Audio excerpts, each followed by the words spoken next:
자, 이제 가장 중요하죠. 제3자에 대한 효과. 값을 통정의 표시 가장 매매. 그런데 우리 병한테 등기가 돼 있으니까 매매로 팔죠. 병은 당사자 아닌 제3자. 그래서 이 매매계약의 당사자는 갑과 을. 병은 매매계약의 당사자 아닌 제3자. 병은 통상 이게 가짜라는 사실, 통정이라는 사실을 모르고 산 선의의 3자일 거예요. 선의의 3자. 자, 그러면 통정의 표시로서 이 매매는 무효, 소유자는 갑이죠. 원래 무효는 모든 3자에게 다 무로 날아가는 거예요. 하지만 우리 법조문 통정의 표시, 의사표시 동내 무효는 선의의 3자에게는 대항하지 못한다. 그래서 선의의 3자 보호규정. 그래서 이 무효는 두 사람 사이만 무효고 갑은 선의의 3자에게는 이 무효로 대항하지를 못한다. 그래서 선의의 병은 더 이상 무효가 뻗어가지 않고 유효로 바뀌어버린다. 선의의 3자에 대해서는 유효로 바뀌어버린다. 그러면 이제 되는 거요. 있을 유! 뭐가 있어요? 선의의 병은 소유권을 취득한다는 얘기예요. 그래서 얘가 등기 박은 순간 갑은 이제 소유권 상실해버리는 거예요. 그래서 선의의 병 3자에게는 어느 누구도 무효로 대항하지 못한다. 이 어느 누구도는 채권자 A를 말해요. 채권자가 나오든 갑이 나오든 선의의 3자에게는 대항할 수 없다. 부정으로 끝나는 거예요. 그래서 1번 기억, 니은, 2번까지 왕별. 1번 기억, 니은, 2번까지 왕별. 자, 1번. 통정의 표시 무효로 선의의 3자에게는 어느 누구도 대항하지 못한다. 이 어느 누구도가 갑의 채권자를 말해요. 갑이든 갑의 채권자든 선의의 3자, 선의 동그라미. 3자 앞에 선의의 병 또는 이론으로 선의의 3자 나오면 무조건 이놈한테는 대항하지 못한다. 그래서 기억. 선의 동그라미. 3자 병 앞에 선의가 붙으면 무조건 동그라미. 선의의 병인 유효. 선의의 병이니까 있을 유. 소유권 취득. 소유권 취득. 니은. 따라서 갑은 선의 동그라미. 선의의 병이 나오면 갑은 선의의 병에게는 아무것도 할 수 없다. 그 중간이 등기 말소예요. 아무것도 할 수, 아무것도. 그렇게 후려쳐도 돼요. 아무것도 할 수. 우리는 있다 없다 싸움이죠? 없다. 선의의 병에게는 아무것도 할 수 없다. 자, 이제 2번. 이놈이 선인데. 아하. 잘못이 있어. 조금만 주의하지. 과실이 있어. 상관없어요. 선이면 괄호 충분. 무과실까지 요구하지 않는다. 무과실은 보호요건이 아니에요. 그 선이면 충분하니까 선이라면 병은 설사 이 선이 모르는 데 대해서 잘못 과실이 있더라도 보호된다. 선의의 병이니까 소유권 취득. 선의의 병이 나온 순간 무조건 소유권 취득이에요. 보호되고 설사 과실이 있다. 그 과실은 볼 필요가 없어. 자, 봐요. 통정의 표시에서 선의의 병 3자가 나오면 선의의 3자죠. 선의의 3자죠. 선의의 3자죠. 선의의 3자죠. 무조건 선의가 나오면 과실이 있든 없든 보호된다. 소유권이 있다. 소유권이 있다. 선의의 병에는 아무것도 할 수 없다. 아무것도 할 수 없다로 끝나요. 그래서 선이면 충분. 무과실까지 요구하지 않는다. 선이면 보호되는 거예요. 설사 잘못 있어도 상관없다는 얘기예요. 선이면 충분. 무과실은 보호요건이 아니에요. 우리 법이 선의의 3자에게 대항하지 못한다고 규정해놨지. 선의이며 무과실의 3자라고 무과실이 법조문에 없죠. 선이면 충분. 선이면 충분. 자, 이제 처음 하는 거예요. 입증. 자, 봐요. 그러면 병은 통정사실을 모르고 산 선이어야 보호된다는 얘기예요. 소유권 취득. 그러면 선인지 악인지를 갑하고 병 중 소송에서 누가 입증하느냐. 이제 입증. 자, 입증의 룰. 입증은 무효 취소 주장자가 입증합니다. 입증의 기본이에요. 누가 입증한다? 무효 주장자. 무효 주장자. 취소도 어차피 무효니까. 무효주장자 갑이 입증하는 게 원칙이에요. 갑이 입증. 따라서 제3자가 지가 저 선이에요. 제가 소입고 먹으려고 병이 저 몰랐어요. 지가 입증할 필요가 없는 거예요. 갑이 입증하는 거예요. 그래서 제3자 선의는 추정해줘요. 추정해주니까 세트. 추정되는 이 사실은 지 스스로 입증할 필요가 없는 거예요. 추정이 세트죠? 추정되면 스스로 입증할 필요가 없다. 입증은 갑한테 넘어가는 거예요. 무효주장자인 무효주장이야 뺏어오니까 자기 아파트. 무효주장자인 갑이 제3자의 반대 사실을 입증하는 거예요. 너 알았지? 갑이 제3자 병의 악의를 입증해야 되는 거예요. 악의를. 그래서 교재 동그라미 3번 기억 별 3개 제3자 선의는 추정 이것도 나와요. 제3자는 선의로 추정. 따라서 추정되니까 제3자 병 스스로 이 추정되는 사실은 선의를 지가 증명할 필요는 없다. 그러면 입증은 병이 하는 게 아니라 선의를 입증하는 게 아니라 갑한테 넘어가요. 무효주장자인 갑이 제3자 병의 악의를 증명해야 된다. 그래서 갑이 악의 너 알았지? 자 입증의 룰 두 번째 선의 소극적 사실 저 몰랐어요. 저 몰랐어요. 소극적 사실 저 몰랐어요. 입증하기가 엄청 어려워요. 그래서 저 몰랐어요. 저 중대한 과실 없어요. 몰랐어요. 없어요. 소극적 사실은 입증 못하는 거예요. 그래서 제3자는 선의로 추정해줘서 입증해서 벗어나게 해주는 거예요. 입증하기 힘드니까. 대신 적극적 사실 악의는 너 알았지? 적극적 사실 너 알았지? 이건 입증할 수가 있어요. 그래서 항상 우리 세트 소극적 사실에 해당되는 선의를 입증해야 한다. X 선의를 입증해야 된다. 중대한 과실 착오해서 중과실 없어야 되죠. 중과실 없음을 입증해야 된다. X 없다 몰랐다 이런 거 입증 못하는 거예요. 그래서 그거 입증해야 된다. 무조건 X 적극적 사실 너 알았지? 악의를 증명해야 된다. 무조건 맞는 지문. 맞는 지문. 우리 지문에 누군가가 누군가의 악의를 증명해라. 보지도 마요. 무조건 맞는 지문이야. 적극적 사실은 악의를 증명해라. 무조건 맞는 지문. 100%야. 100%. 하지만 스스로 선의를 증명해야 한다. 무조건 X예요. 무조건 X. 그래서 3자는 입증하기 힘드니까 선의를 추정해 주는 거예요. 추정. 추정해서 입증 벗어나게 주는 거예요. 그래서 무효주장자인 갑이 제3자 병에 악의를 입증하는 거지. 제3자 스스로 저 몰랐어요. 몰랐어요. 스스로 선의를 증명하는 게 아니에요. 입증 못하니까. 그래서 제3자 선의는 추정된다. 선의가 추정돼. 추정되니까 이렇게 가죠. 스스로 입증할 필요 없고. 다 지문.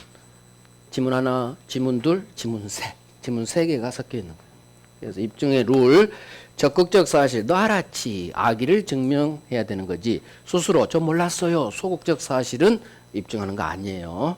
그래서 입증에 앞으로 계속 입증 들으면 이제 감이 와요. 감이. 그러면 하나 해볼게. 누군가가 어떤 사실의 존재를 증명해야 한다. 이런 지문이 있고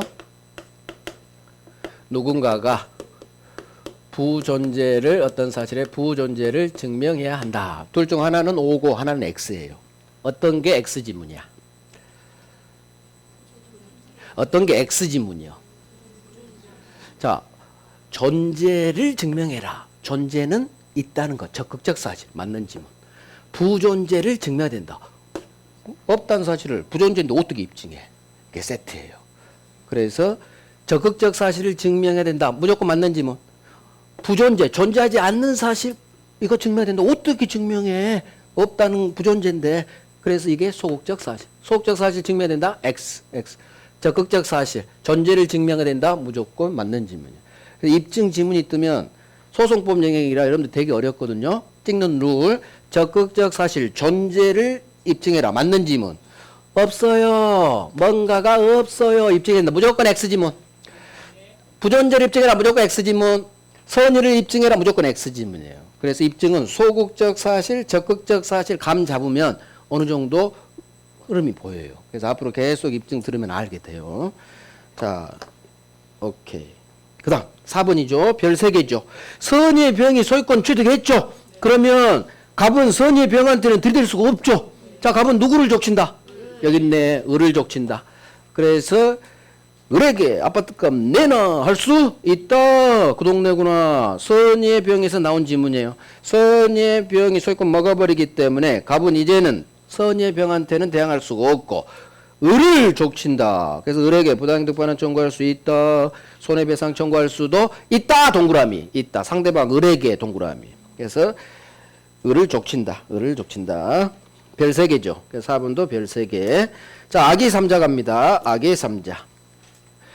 제3자 병이 통경사실을 알고 있는 악이에요. 그러면 선의의 3자에게 대항 못하니까 3자가 악이라면 갑은 들이댈 수 있지. 악의의 3자한테는 대항할 수 있다.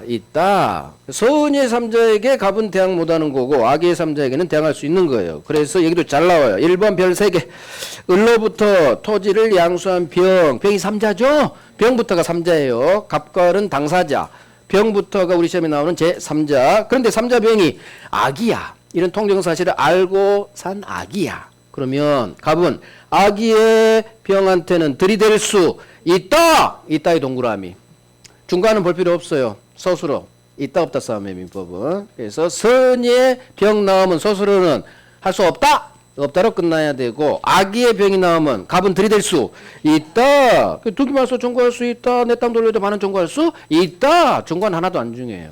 있다 없다가 중요해요. 자, 이제 3자의 범위.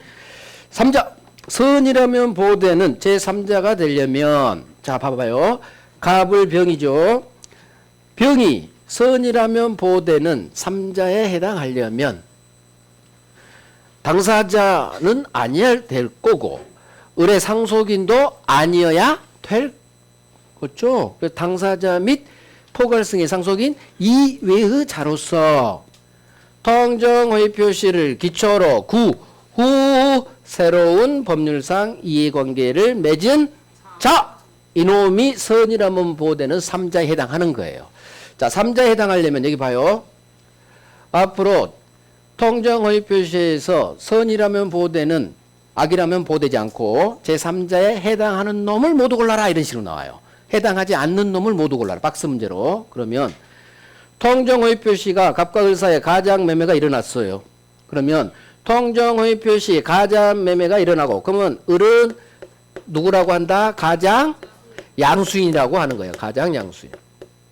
이 가장 매매를 통한 통정허위 표시를 통한 등기박은 을을 가짜 양수인이라 하고 이 가장 양수인 을로부터 5월 1일이니까 한 달 후 6월 1일로 할게요. 6월 1일 날 병이 을과 매매계약 체결해서 소유권 등기를 박았다는 얘기죠. 그러면 이 병은 통정허위 표시를 기초로 후 병이 새로 거래됐죠. 그러니까 선이라면 보호되는 3자에 해당하는 거예요. 자, 그러면 가장 중요한 건 통정허위 표시가 먼저 일어나고 후 병이 태어나야 돼요. 통정허위 표시할 때는 병이 있으면 안 돼. 통정허위 표시가 먼저 일어나고 한 달 후든 하루든 상관없어. 통정허위 표시 일어나고 후 병이란 놈이 이 둘 중 하나하고 거래를 해야 돼요. 이게 바로 3자가 되려면 통정허위 표시를 기초로 먼저 일어나고 통정 일어나고 후 이 말이 제일 중요해. 후 새로운 법률상 이해관계 즉 거래틀한 얘기예요. 법률관계 맺으란 얘기. 그러면 여기에서 병은 가장 양수인으로부터 후 소유권 등기 받았으니까 선이란 보호되는 3자 해당하겠죠. 자, 그래서 3자 해당하는 놈 오늘 한 놈, 두 놈, 세 놈, 네 놈, 다섯 놈 볼 거예요. 자, 3자에 해당하는 놈. 이건 외우는 게 아니라 이해하는 거예요. 이거 외우면 바보야, 바보. 외울 게 있고 이해할 게 있어요, 민법은. 자, 문장을 볼 거예요. 가장 양수인으로부터 소유권 이전 등기 청구권 보전을 위한 가등기를 격려받은 자. 자, 그러면 이제 그림을 그릴 거예요. 가장 양수인. 아하. 가장 매매를 통해 매수인의 을을 가장 양수인이라고 하지. 가장 양수인 을로부터 이놈이 뭘 했대요?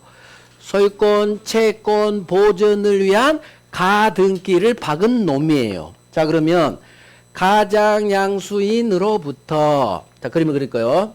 을이 5월 1일 날 갑과 을이 통정허위 표시에 따른 가장 매매를 했어. 이 을, 가장 양수인으로부터 새로 이제 그림 그리는 거예요.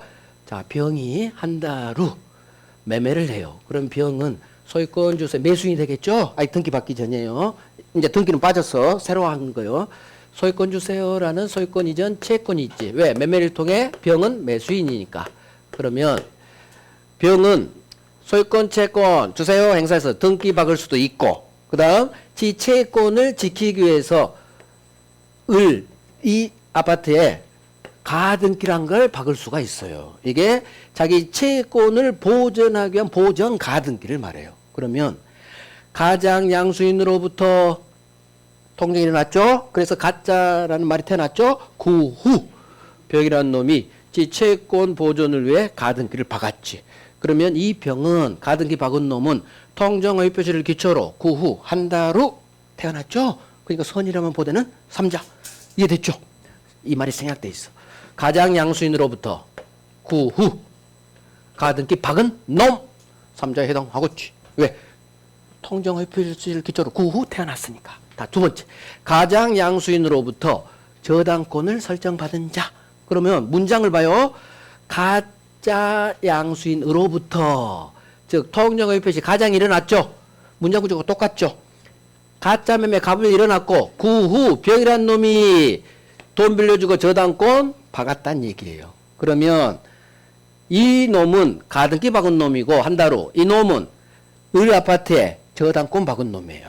자, 저 그림은 가장 양수인에게 병이라는 놈이 돈 빌려주고 이 놈이 1번이고 두 번째가 여기에 돈 빌려주고 저당권 박은 병이에요. 그러면 이 놈도 가짜가 일어났고 그 후 저당권 박았죠. 새로운 법률상 이해관계 맺었지. 저당권이라는. 그러니까 선이라면 보대는 3자에 해당한다. 자, 하나 더. 이번에는 가장 매매가 아니라 을이 1억을 빌려준 것처럼 금전 소비대차 계약을 해요. 그런데 이게 바로 가짜야. 이게 가장 소비대차.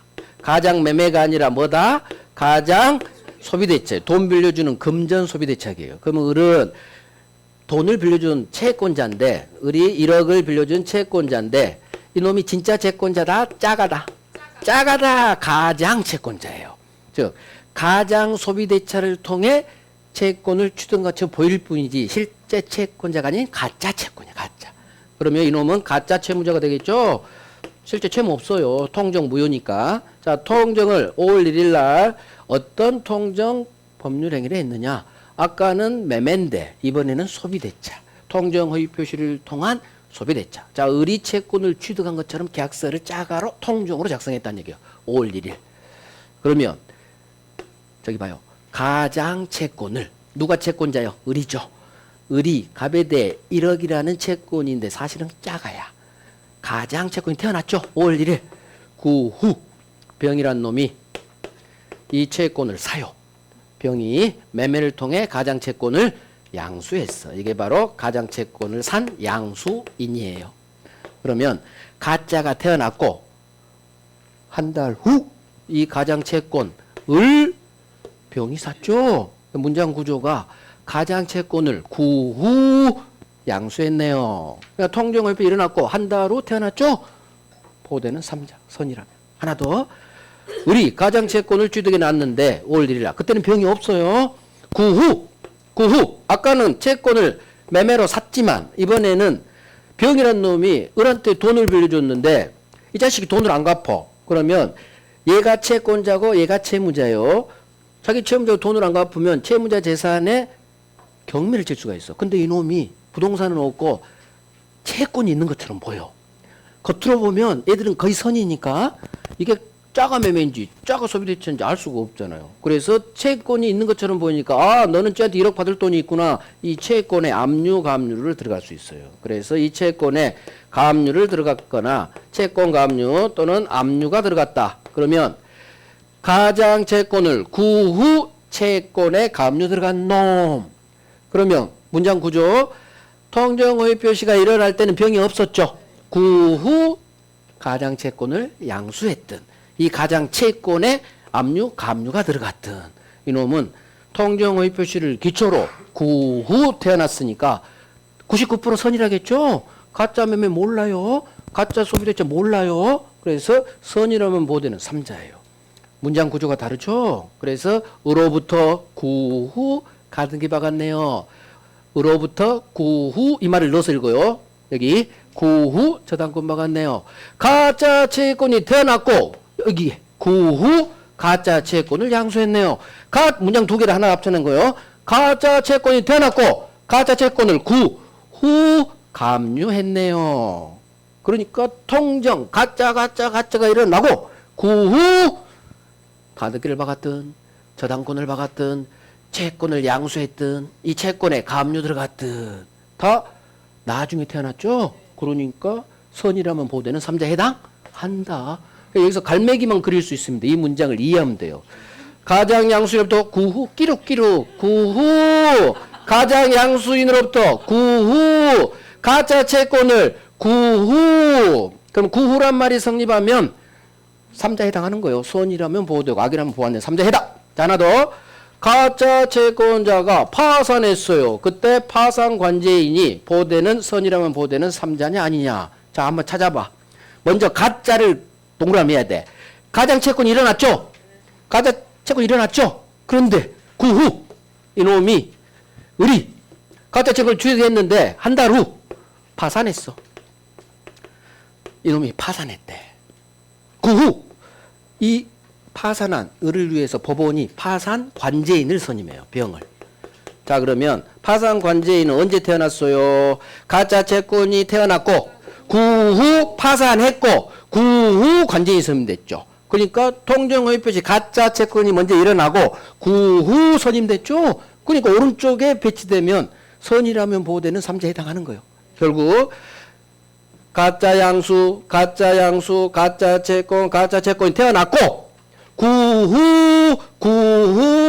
구후 이 말이 다 성립하면 삼자예요. 삼자. 가짜 채권이 태어나고 구후 파산했어. 구후 파산 관제인이 선임됐죠. 그러니까 파산 관제인도 선이라면 보되는 삼자에 해당하는 거예요. 자, 그런데 삼자 아닌 놈. 이놈은 왕별이에요. 이 두 놈은 나머지는 다 별 3개인데 일단 설명부터 할게요.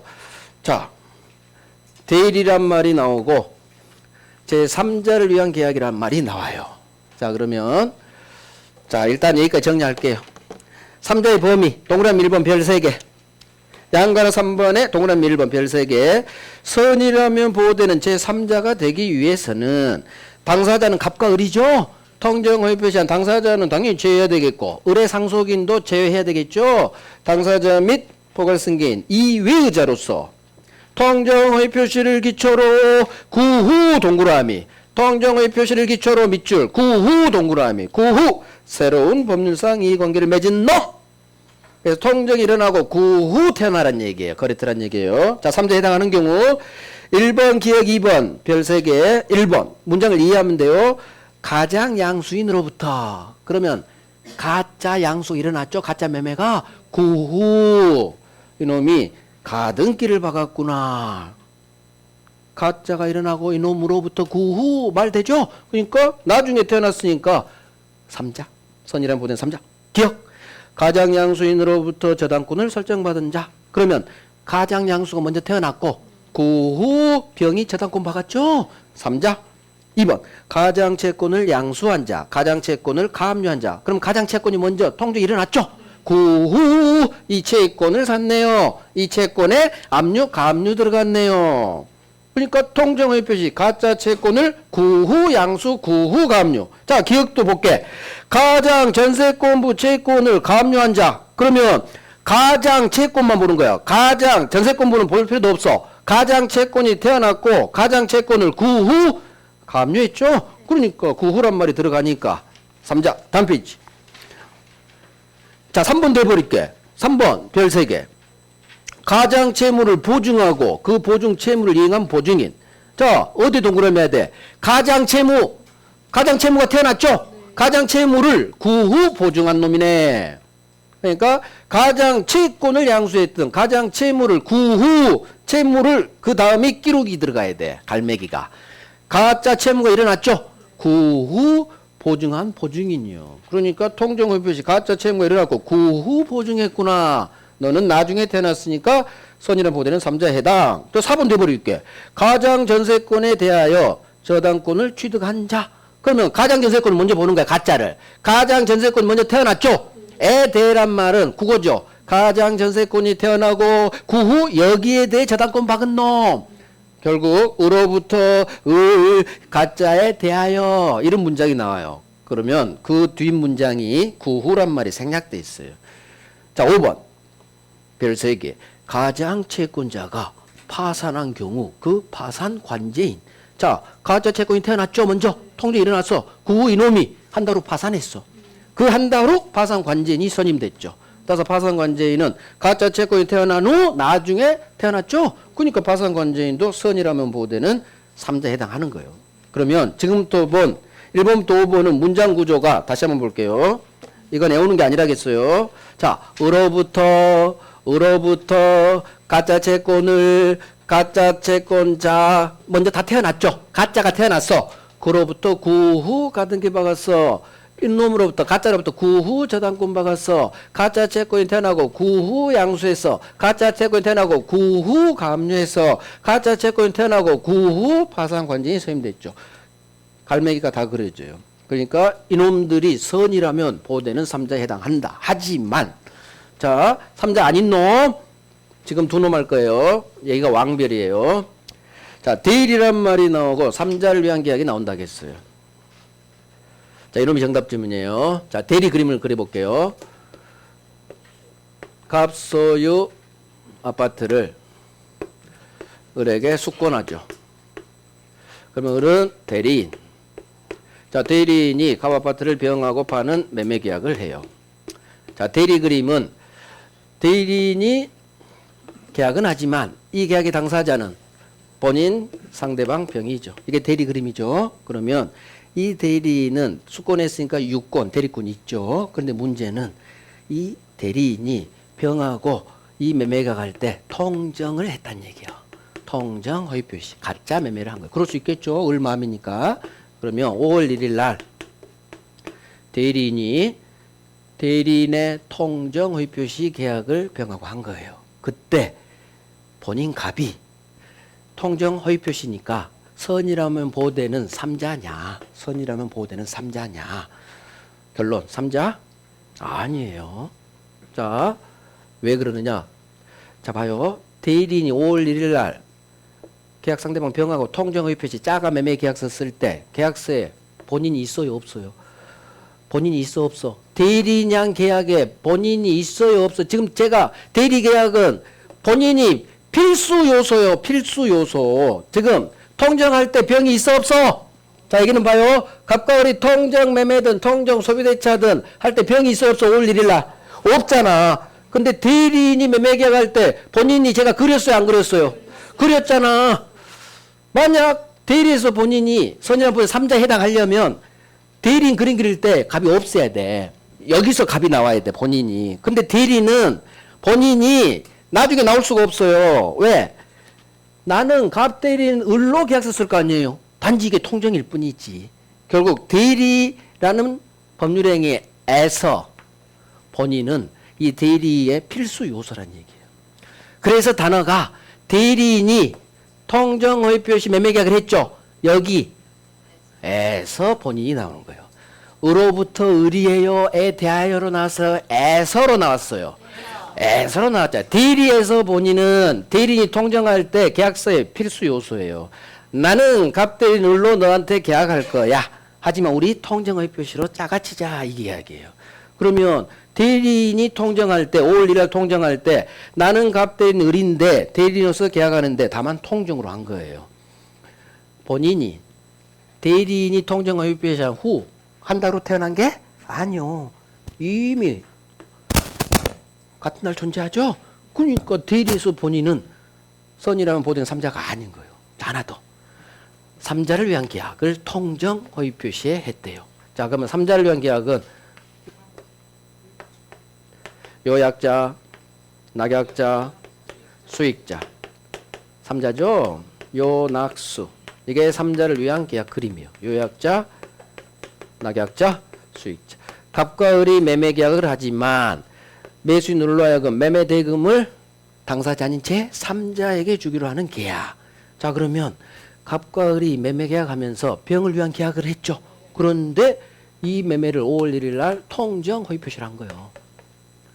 통정 허위 표시로. 그러면 3자를 위한 계약에서 이 수익자 병이 얘가 통정 허위 표시죠. 선이라면 보대는 3자에 해당하느냐.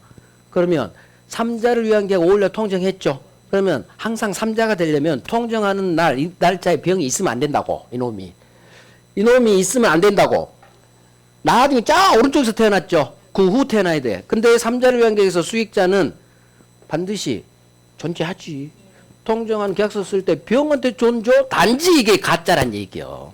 그러니까 3자를 위한 계약에서 병 없는 3자 계약은 있을 수가 없죠. 그래서 애서란 말이 나온다고.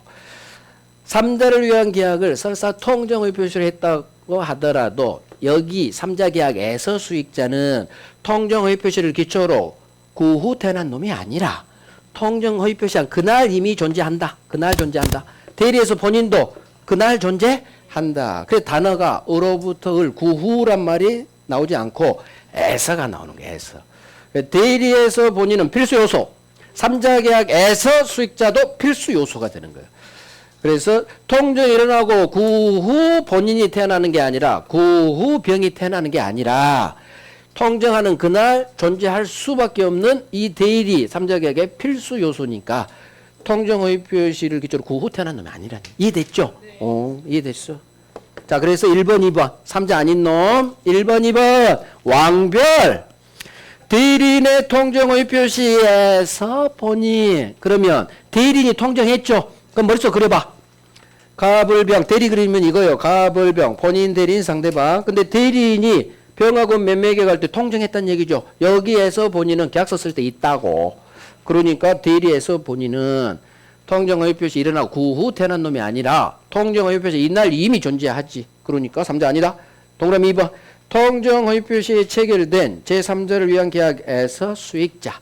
자, 3자를 위한 계약. 이게 머릿속에 떠올라야 돼요. 갑을 병인데 병을 위한 계약이죠. 근데 이 병을 위한 계약을 가짜로 했다는 얘기지. 갑과 을이. 하지만 이놈은 이미 존재하죠. 그러니까 3자 계약에서 수익자. 자, 에서의 동그라미 빵이에요. 에서가 나오면 이 대리의 필수 요소 통정 허위 표시한 날 존재한다. 3자 계약에서 수익자 없는 3자 계약이 어디 있어?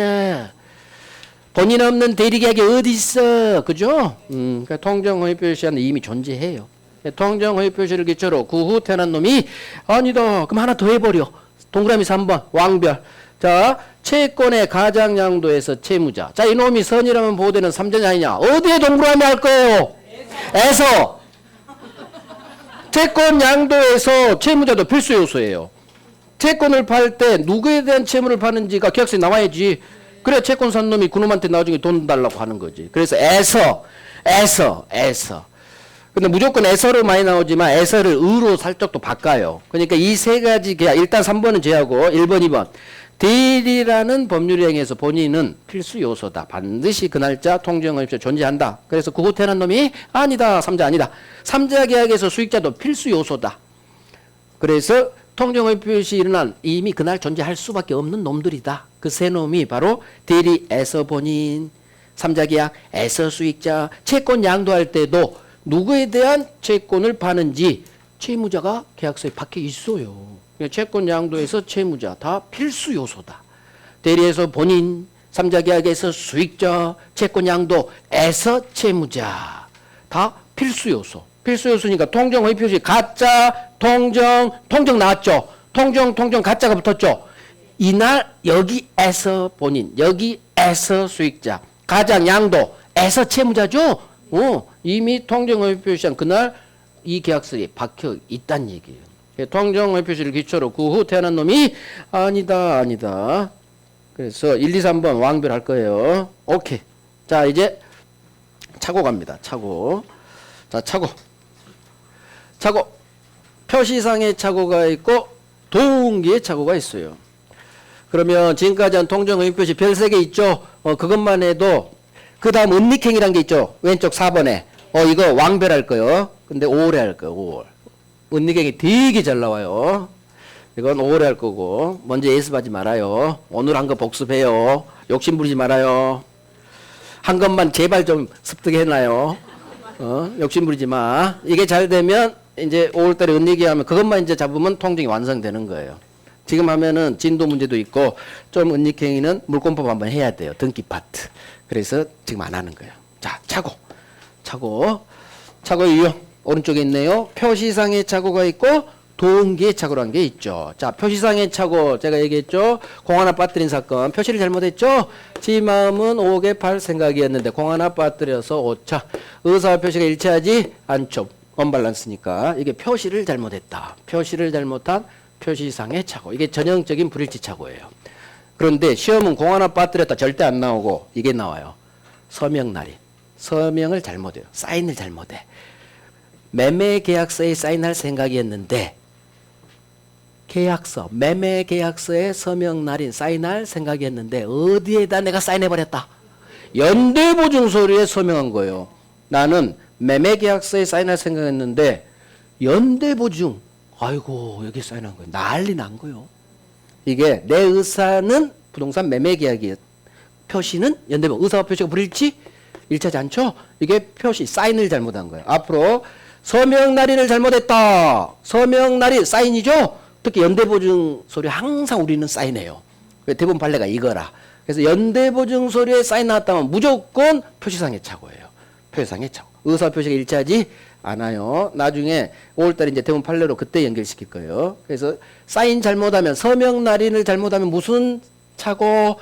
사인을 잘못하면 표시를 잘못했죠? 표시상의 착오. 그래서 동그라미 1번. 부동산 거래계약서에 서명 날인한다는 착각에 빠진 상태로 연대보증 서면에 서명 날인했구나. 연대보증 서류에 사인했다 나오면 무조건 표시를 잘못한 거예요. 사인을 잘못한 표시상의 착오다. 나중에 대부분 판례는 신원보증 서류에 사인할 생각이었는데 아이고 연대보증 서류에 사인한 거예요. 난리 난 거야. 제가 연대보증 쓰라겠어요? 쓰지 말라겠어요?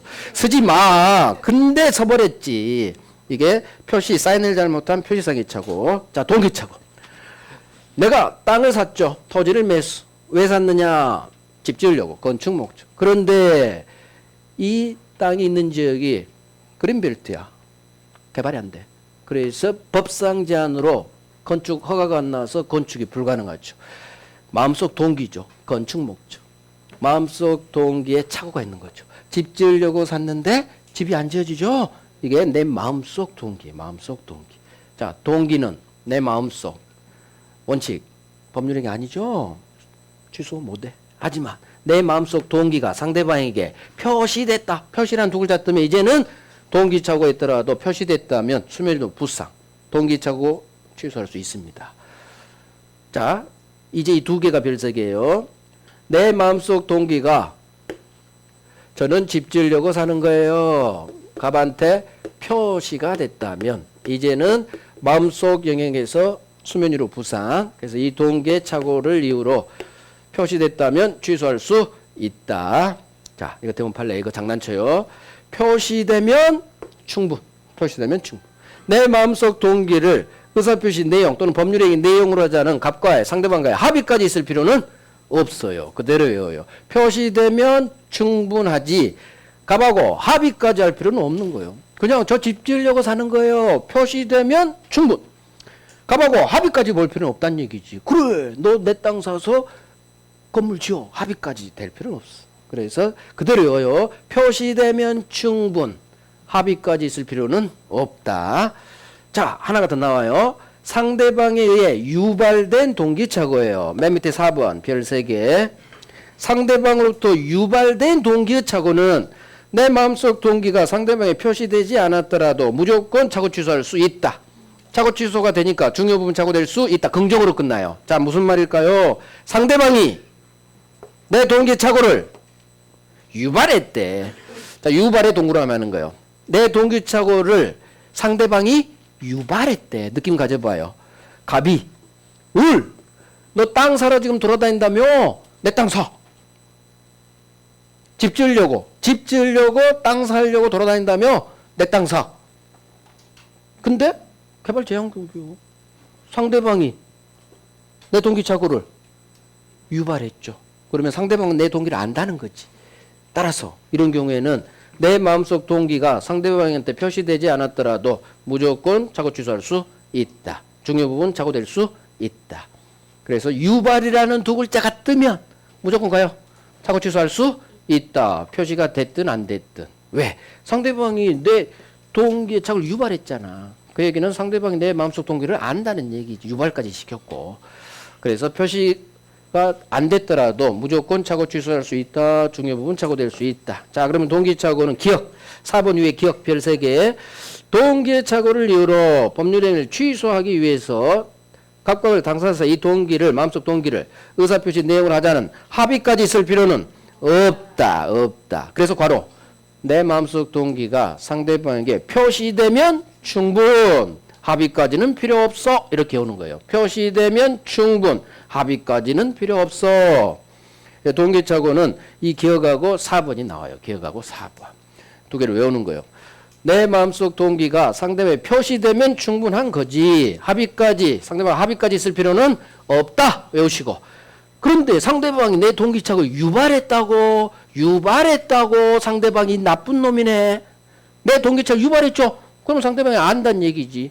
유발시켰다는 얘기는. 따라서 표시됐든 안 됐든 무조건 착오 취소할 수 있다. 중요 부분 착오될 수 있다. 같은 말이야. 같은 말. 착오 취소할 수 있다고 중요 부분 착오될 수 있다는 같은 말. 자, 그 다음 이제 착오 취소 요건이죠. 착오 의사와 표시의 불일치를 개념도 안 했네. 피해자 갑이 알아요. 그런데 말 잘못했어. 불일치를 알아요, 몰라요? 모르지. 불일치를 몰라요. 이게 착오죠. 착오 의사표시는 의사와 표시 불일치를 피해자 갑이 모르고. 자, 그러면 우리 법은 착오가 있으면 피해자 갑에게 이 법률 행위를 취소할 수 있는 힘을 주죠. 취소. 그런데 갑이 착각해서 피해자 갑이 취소하면 을은 피해를 받죠. 미안, 나 착각 있었어. 취소할게. 그럼 을은 열받죠. 그래서 법이 제한장치 준다겠죠. 법률 행위 내용의 중요 부분 착오일 것. 중요 부분 착오. 두 번째, 보통 착오를 읽을 때는 과실이 있다겠어요. 좀만 주의하면 공은 안 빠뜨릴 거고, 과실이 있어도 취소할 수 있어. 하지만 중대한 과실은 취소 못하게 하죠. 그래서 중요 부분 착오일 것 목차 봐요. 중요 부분 착오해야 되고, 다음 페이지 목차 착오 취소 요건이죠. 양가로 2번. 중대한 과실은 없어야 돼요. 착오 취소하려면 중요 부분 착오일 것, 피해자 갑에게 큰 잘못, 중대한 과실은 없을 것. 이게 착오 취소 두 가지 요건이에요. 자, 중요 부분이 되려면 거기 동그라미 1번 기억 별 3개. 중요 부분이 되려면 피해자 갑에게 경제적 불이익이 발생해야 돼요. 경제적 불이익, 금전적 손해. 따라서 기억, 피해자에게 착오는 있었지만 경제적 불이익을 입지 않았다면, 경제적 불이익 없죠? 그러면 착오 취소할 수 없다. 중요 부분 착오될 수 없다. 중요 부분은 나요. 없다로 없다. 그래서 중요 부분에 해당하려면 경제적 불이익을 입어라. 그래야 중요 부분에 해당되고, 중요 부분에 해당돼야 착오 취소할 수 있겠죠? 착오 취소할 수 있다. 계속 연결되는 거예요. 따라서 경제적 불이익이 없다면 중요 부분 아닐 거고, 중요 부분 아니면 착오 취소할 수도 없겠죠. 주로 여기서는 중요 부분에 관한 판례라 중요 부분으로 중요 부분. 경제적 불이익이 있어라. 얘기만 하면 돼요. 자, 중요 부분에 해당하는 거 농지사건, 하천, 그 다음에 법률에 관한 착오. 그래서 1번, 2번 별 아니에요. 그냥 봐요. 농사 지으려고 샀는데 절반이 하천이더라. 토지의 현황이나 경계에 착오가 있더라. 이거 취소할 수 있습니다. 중요 부분. 또 법률에 관한 세법 착오가 일어났죠. 이것도 중요 부분이에요. 1번, 2번. 자, 넘어갑니다. 하지만 중요 부분 아닌 거 시가. 자, 시가에 동그라미 하시고 1번 별 3개. 동그라미 1번 시가 별 3개죠. 시가는 착오도 아니고 사기도 아니에요. 그래서 시가에 대해서 내가 착오가 있다고 해서 착오 취소 못하는 거예요. 중요 부분으로 보지 않습니다. 그래서 말이 안 된다겠죠. 나 비싸게 샀어. 착오 취소할래. 안 됩니다. 난 너무 싸게 팔았어. 안 됩니다. 시가는 착오도 아니고 사기도 아니다. 그래서 중요 부분 아니다. 별 3개. 자, 중과실 관련 피해자 갑에게 중대한 과실은 없어야 돼요. 따라서 보통 과실, 경과실은 괜찮아요. 취소할 수 있어. 경과실은 취소할 수 있지. 그래서 중과실 관련해서 동그라미 1번. 자, 피해자에게 과실이 있다 하더라도 취소할 수는 있는 거예요. 이게 중자가 안 붙으면 보통 과실을 말해요. 하지만 2번. 착오가 피해자의 중대한 과실에 기인했다면 취소할 수는 없는 거예요. 중대한 과실 나오면 취소 못합니다. 하지만 3번 왕별. 저 중과실이 있는데도 유일하게 취소할 수 있어요. 언제? 상대방이 피해자의 착오를 알고 이용. 상대방이 내 착오를 여기 알고 이용만 나오면 무조건 취소할 수 있어요. 나쁜 놈이지. 상대방이 내 착오를 알고 이용 이 네 글자. 그러면 무조건 취소할 수 있다. 설사 나한테 큰 잘못이 있다 하더라도 무조건 알고 이용 나오면 상대방이 나쁜 놈이죠. 내 착오를 알았으면 나한테 알려줘야 되는데 이용까지 해먹었잖아. 그래서 상대방이 내 착오를 알고 이용 이 네 글자가 뜨면 무조건 소수로는 취소할 수 있다. 설사 나한테 큰 잘못이 있다도 상관없다는 얘기예요. 취소할 수 있다. 왕별. 자, 입증책임 갑니다. 자, 봐요. 이거 설명 들어봐야 돼. 갑이 착오 취소하려고 소송이 들어갔어요. 그러면 갑이 입증해야 될 게 판사님 저 이 매매계약에 착오가 있어요. 피해자 갑이 입증. 이거 계약 내용의 중요 부분이에요. 자, 착오 있어요. 중요 부분이에요. 그 다음에 착오 취소하려면 중대한 과실은 없어야 되겠죠. 중대한 과실은 없어야 돼. 큰 잘못이 있으면 취소 못하니까. 피해자 갑이 판사님 저 착오 있어요. 이거 중요 부분이에요. 이거 입증. 저 중과실 없어요. 피해자 갑이 입증하기 힘들다겠죠. 저 큰 잘못은 없어요. 소극적 사실. 소극적 사실을 입증하면 무지 어려워요. 없다는 사실은. 그래서 중과실 유무는 상대방한테 입증 책임을 넘겨버리는 거예요. 그래서 중과실이 있는지 없는지 중과실 유무는 착오 취소를 하고자 하면 피해자 갑이 입증하는 게 아니라 넘어간다. 상대방에게. 중과실 유무는 누가 입증한다? 상대방이 입증하는 거예요. 그래서 갑은 착오 있었습니다. 이거 중요 부분. 이 두 개만 피해자 갑이 입증. 중과실은 넘어간다. 취소를 막으려는 상대방이 적극자지. 판사님, 제가 취소하려는데요. 제 잘못 무지 커요. 중과실 있다는 사실 입증하는 거예요. 없다는 사실 소극자가 입증 못하죠. 상대방이 제 중과실 있어요. 취소 못하게 막아주세요. 결국 이거 정답 지문이니까 외워야 돼요. 자, 입증책 1번. 착오를 이유로 취소하고자 하는 피의자. 자, 피의자는 취소를 통해 무효 만들려는 놈이니까 이 용어 알아야 돼요. 피의자 갑을 법률행위 효력을 부인하려는 자. 이놈이 피의자 갑이에요. 착오 취소하면 무효가 되죠. 효력을 부인한다는 게 뭐요? 무효 만들려는 놈 그 말이에요. 착오 취소를 통해 갑을 말해요. 피의자. 효력을 부인하려는 피해자 갑은 뭘 입증하느냐? 착오 있었습니다. 중요 부분입니다. 이 두 가지는 착오 취소에서 법률 효력을 부인하려는 갑이 입증. 하지만 2번 왕별. 2번이 왕별이에요. 1번은 별도 아니야. 자, 하지만 1번에서 왕별에 들어가는 게 법률행위 효력을 부인하려는 자. 거기는 밑줄 딱 해놔요. 거기는 왕별이에요. 이 단어가 나와요. 이 효력을 부인하려는 놈이 피해자 갑이란 걸 아셔야 돼. 응? 효력을 부인하려는 놈은 착오 취소하는 갑.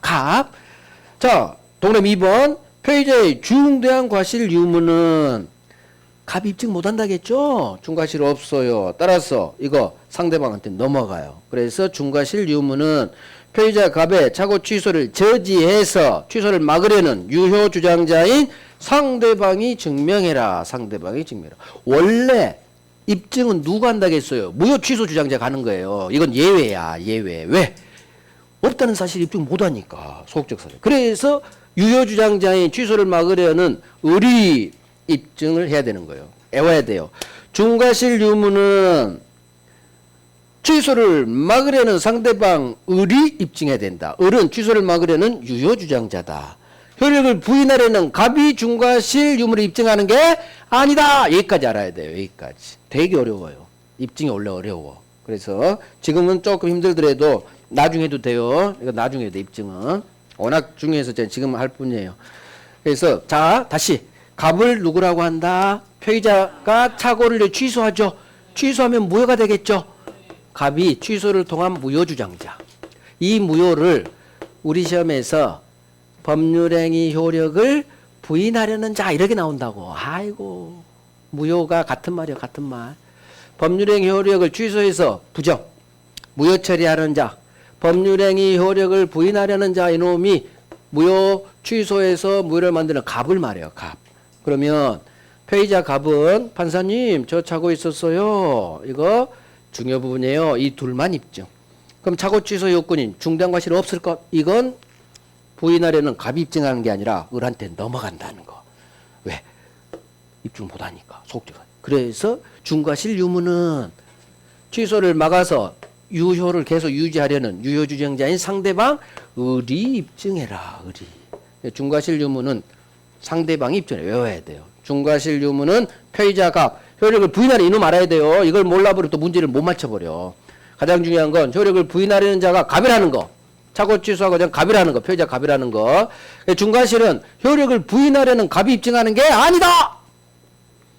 을이 입증해야 된다. 중과실 상대방 을이 유효주장자인 상대방 을이 이렇게 정확히 표현해야 돼요. 제가 왕별을 한 이유가 있어요. 이게 되게 어렵거든 입증이라. 왕별에서 포스트잇에 딱 박아놓고 아까 추정되지 않나 그게 또 잘 안 외워져. 제가 알아. 제가 공부해봐서 이거 되게 헷갈려.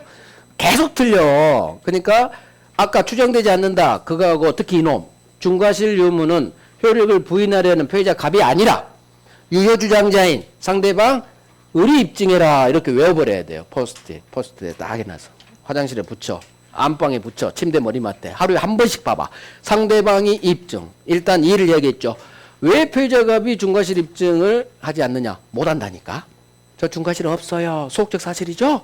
그래서 우리 시험에 피의자 갑이 중단과실 없음을 입증해야 한다. X야. 없음을 입증해 무조건 X로 날려. 그러면 쉬워요.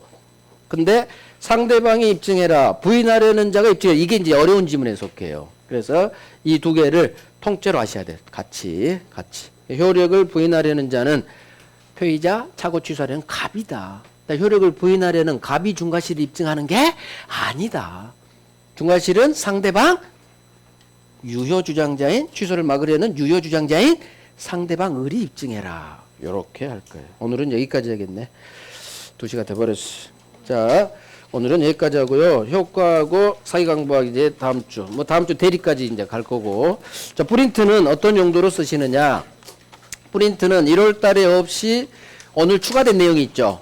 추가된 내용이에요. 이거 다 제 요약집에 있어요. 그래서 따로 이제 수업 중에는 안 해드리고, 이제 제가 다음 주 시작할 때 또 요약을 해드려야 될 거 아니야. 그러면 1월 달에 한 것까지 요약했다가는 시간이 막 25분이 넘어가 버려요. 양이 늘어났으니까. 다음 주에 이걸 보면서 추가된 파트만 요약일 거예요. 그러면 1월 달의 내용에 추가가 되겠죠? 그러면 이것만 추가할 거예요. 그런 식으로 쓰려고. 1월 달 프린트 버리면 안 돼요. 교재 똑같이 있어. 하지만 달라. 엑소 없어. 다 옳은 질문이에요. 그래서 1월달 그 다음에 법률행위에 딱 넣어놓는 거예요. 그 다음에 1월달 보고 추가된 내용 보고. 지금 3월달에 추가된 게 1월달보다는 살짝 내용이 어렵겠죠. 살짝. 그리고 고생하셨고, 그다음 오후 시험 보실 때 OMR 카드에 적고 제출을 하세요. 제출을 그런 거 싫어? 그래도 그렇게 해야 돼. 그다음에 이름 가명 적지 말고 본 이름 적으시고. 점수 신경 쓰지 마시고, 그래서 꼭 제출해서 그래야 공부한다고 숨기지 마시고. 그런 식으로 신청 안 하신 분도 오늘 무조건 들어봐요. 아셨죠? 제출은 강제 아니야. 나는 제출하기 싫어 그러면 제출 안 해도 되는데 가급적 제출해요. 그래요. 좀 이따 봬요.